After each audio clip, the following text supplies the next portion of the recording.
வணக்கம், இது உங்கள் தினக்கதிர். எங்கள் சேனலுக்கு வரவேற்கிறோம். அதிமுகவின் உள் விவகாரங்கள் தொடர்பான பிரதிநிதித்துவங்களை இந்திய தேர்தல் ஆணையம் விசாரிக்க அனுமதித்த சென்னை உயர்நீதிமன்றத்தின் தீர்ப்பு கட்சிக்கு ஒரு பின்னடைவாக பரவலாக கருதப்பட்டது.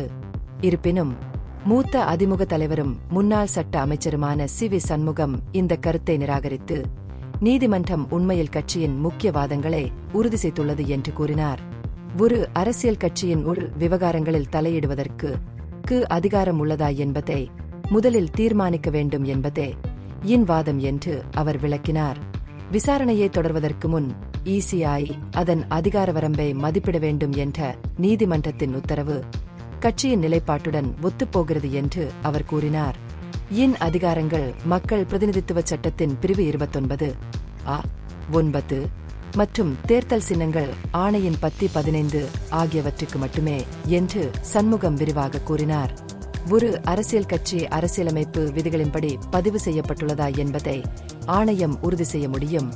மேலும் பிளவு ஏற்பட்டால் எந்த பிரிவு அங்கீகரிக்கப்பட வேண்டும் என்பதை தீர்மானிக்க முடியும்.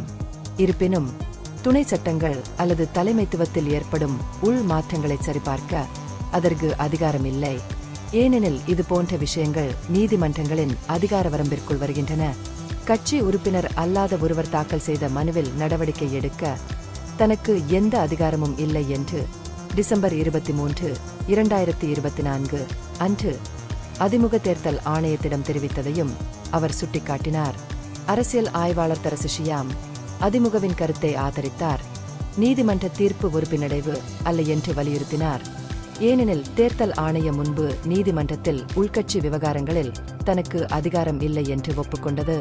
தேர்தல் ஆணையம் தனது விசாரணையை தொடர்ந்தால் அது மற்ற அரசியல் கட்சிகளை பாதிக்கும் ஒரு முன்னுதாரணத்தை அமைக்கக்கூடும் என்று அவர் எச்சரித்தார். மேலும் அதிமுக உச்ச நீதிமன்றத்தில் தீர்ப்பை எதிர்த்தால் உத்தரவு நிறுத்தி வைக்கப்படுவதற்கான வலுவான வாய்ப்பு உள்ளது என்றும் அவர் பரிந்துரைத்தார். இந்த தீர்ப்பு அதிமுகவிற்குள் அரசியல் பதட்டங்களையும் அதிகரித்துள்ளது. நீதிமன்றத்தை நாடிய முன்னாள் தலைவர்கள் வி. புகழேந்தி மற்றும் முன்னாள் முதல்வர் ஓ. பன்னீர்செல்வம் ஆகியோர் இந்த தீர்ப்பை வரவேற்றனர். அதிமுகவின் இரட்டை இலை சின்னத்தை முடக்குவது அவர்களின் நோக்கம் அல்ல, மாறாக அது எடப்பாடி கே. பழனிசாமியின் கட்டுப்பாட்டில் இருப்பதை தடுப்பதே அவர்களின் நோக்கம் என்று புகழேந்தி தெளிவுபடுத்தினார்.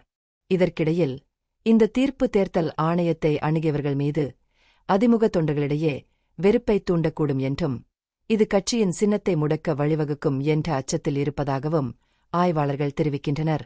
இத்தகைய உணர்வுகள் இறுதியில் பழனிசாமியின் நிலைப்பாட்டை உறுதிப்படுத்தக்கூடும் என்றும் அவர்கள் வாதிடுகின்றனர். ஒரு பரந்த அரசியல் சூழலில் தமிழ்நாடு காங்கிரஸ் தலைவர் கே. செல்வப்பெருந்தகை இந்த நிகழ்வுகளில் பாஜகவின் பங்கு குறித்து சந்தேகங்களை எழுப்பினார்.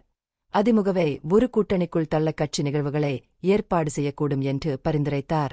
வரவிருக்கும் தேர்தல்களுக்கு முன்னதாக கட்சிகள் தங்களை நிலைநிறுத்திக் கொள்ளும்போது இந்த ஊகங்கள் பெரிய அரசியல் சூழ்ச்சியை பிரதிபலிக்கின்றன. இந்த பகுப்பாய்வு நுண்ணறிவுள்ளதாக கண்டால் முக்கியமான அரசியல் முன்னேற்றங்கள் குறித்த கூடுதல் புதுப்பிப்புகளுக்கு லைக் செய்யவும், ஷேர் செய்யவும், சப்ஸ்கிரைப் செய்யும். இது உங்கள் தினக்கதிர். நன்றி.